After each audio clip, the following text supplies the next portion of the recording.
Hola, buenos días, buenas tardes, buenas noches, desde el punto del mundo en el que nos estéis escuchando.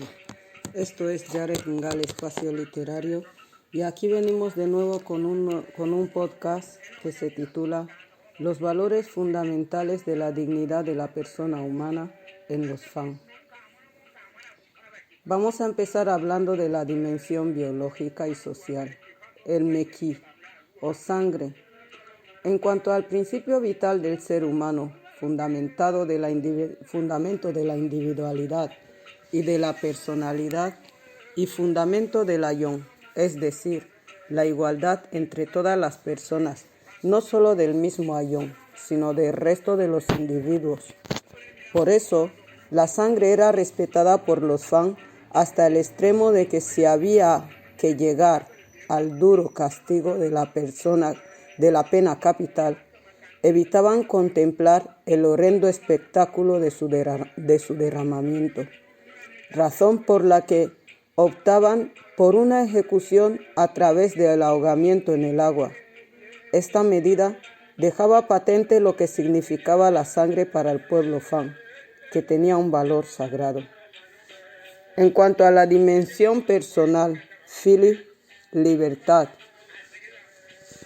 Esta manifestación del fondo del corazón humano y como objeto de conquista es la primera concepción de esa libertad que viene a asemejarse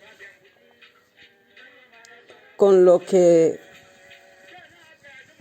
se llama el querer lo que es bueno, evitando de esta manera cualquier elección arbitraria o caprichosa en el ejercicio de esta libertad, mientras que la segunda consideración convertía a los FAN en hombres soberanos, ya que no se dejaban someter por ningún poder inhumano.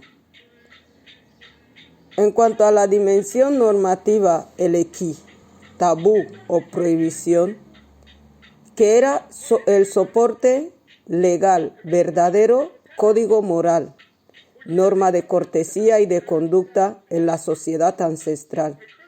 De ahí a que toda transgresión de la prohibición se constituyera para los FAN en un verdadero delito pecado, falta de educación y escándalo.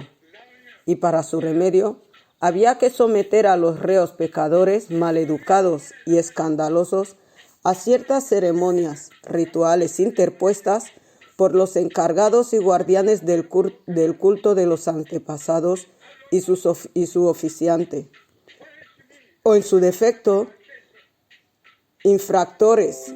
Los infractores tenían que ser sometidos a un castigo a fin de que su culpa se absolviera en el escarmiento, aunque esta práctica no era muy habitual. Las prohibiciones más frecuentes eran la abstención de comer ciertos manjares y de visitar a la parentela de la madre, sin algún motivo claro, o de cazar ciertos animales que creían poder atraer mala suerte a la comunidad, de mantener las relaciones sexuales a la luz del día.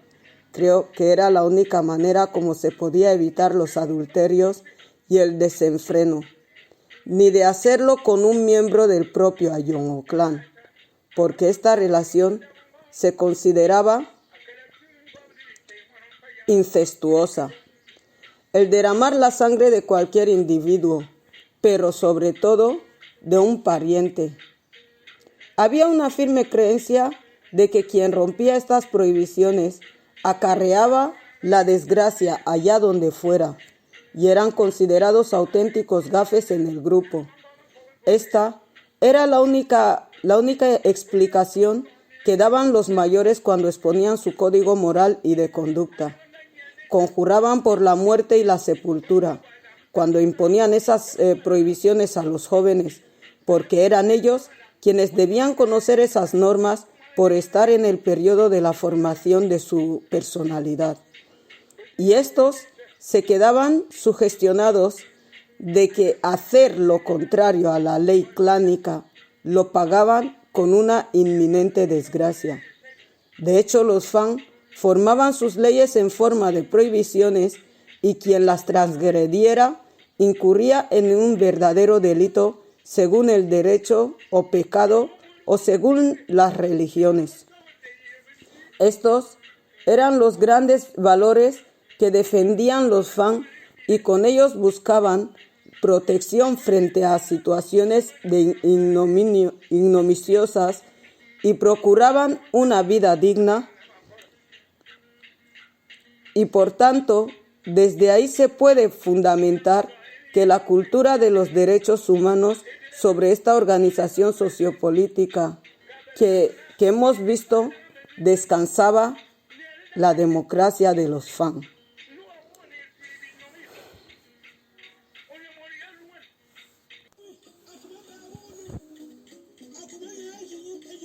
Según el estudio del suizo Max Leininger Gumath sobre las sociedades africanas en general y la versión Fang en particular, establece un paralelismo entre los de Atenas y de Roma, antiguas, con las sociedades africanas. Según él, los Fang eran organizados en un inmenso ejército. El poder comprendía 3 instituciones: la Asamblea del Pueblo, el Consejo de Ancianos, el Jefe Militar Supremo. Las 2 primeras incluían mujeres que constituían grupos de presión, foros abiertos a todos. Las asambleas buscaban el consenso. La institución de la Casa de la Palabra o Abba era el tribunal pluralista apto para descebar conflictos gracias a la libre expresión. Después del debate público, los ancianos deliberaban y se pronunciaban sobre temas objeto de las discusiones. Los viejos estados africanos conocían los remedios contra el poder obuso.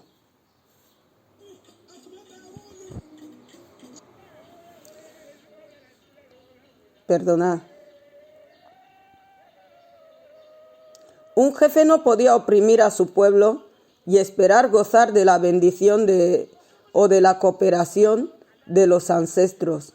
Él era el tutor de su pueblo y no su opresor. Se esperaba que un jefe africano sea humilde frente a su pueblo, pero agresivo frente a las tribus rivales. Si el jefe se pasaba del consejo de ancianos, el mismo pueblo podía rebelarse contra el déspota. Se convocaba una huelga cívica, ya no se le rendía tributo. Si estas medidas permanecían sin efecto, la gente abandonaba el pueblo y el jefe se quedaba solo.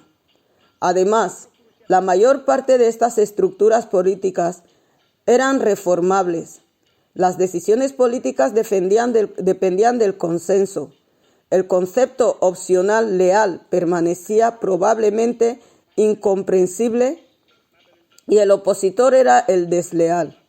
Esta diferencia con la aproximación occidental se explica por una organización social cuyo objetivo final es el orden económico con redistribución automática de recursos.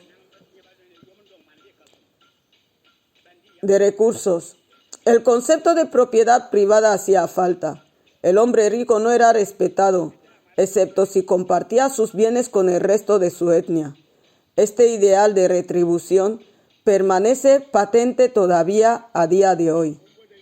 Al principio me hacía esa pregunta: ¿qué puede aportar la etnia Fang a los demás pueblos de Guinea Ecuatorial, a África y a la comunidad humana? Pienso que el pueblo Fang puede compartir y aportar a los demás pueblos los siguientes valores y experiencias de su vida, aunque no sea el único que los posea. Su carácter abierto hacia los demás clanes y pueblos, ya que no busca pareja dentro de su propio grupo clánico. Esta característica le da cierta ventaja para entablar relaciones con los demás. Su solidaridad clánica, que daba cobertura a todos los individuos de la comunidad. Su hospitalidad, que invitaba siempre a la comunidad a la comunicación de bienes, no solo con los del propio clan, sino con toda persona que visitaba su pueblo. Su sistema político descentralizado, que evitaba la tiranía de una persona sobre las demás o de un clan sobre el resto. La participación de todos los miembros de la comunidad en la elección de su jefe. La libertad de expresión en la casa de la palabra, donde cualquiera podía hablar y ser escuchado.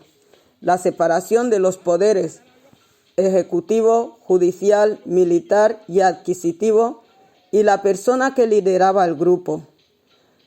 Los juramentos como prueba de verdad, que evitaban la tortura de los culpables en los procesos judiciales. Los juramentos como prueba de la verdad, que evitaban la tortura de los culpables en los procesos judiciales. Perdona que creo que he repetido esto. El respeto a la sangre en cuanto a principio vital del ser humano. La conquista de la libertad para buscar una vida digna y la firmeza con que observaban sus prohibiciones o tabúes, base de su moralidad y el derecho. Hasta aquí ese podcast de hoy. Un poquito largo, pero interesante saber cuáles son los valores fundamentales para los Fang sobre lo que es la dignidad humana. Muchísimas gracias a todos y ya sabéis, podéis dejarme vuestras opiniones y sugerencias. Un saludo y hasta el próximo podcast.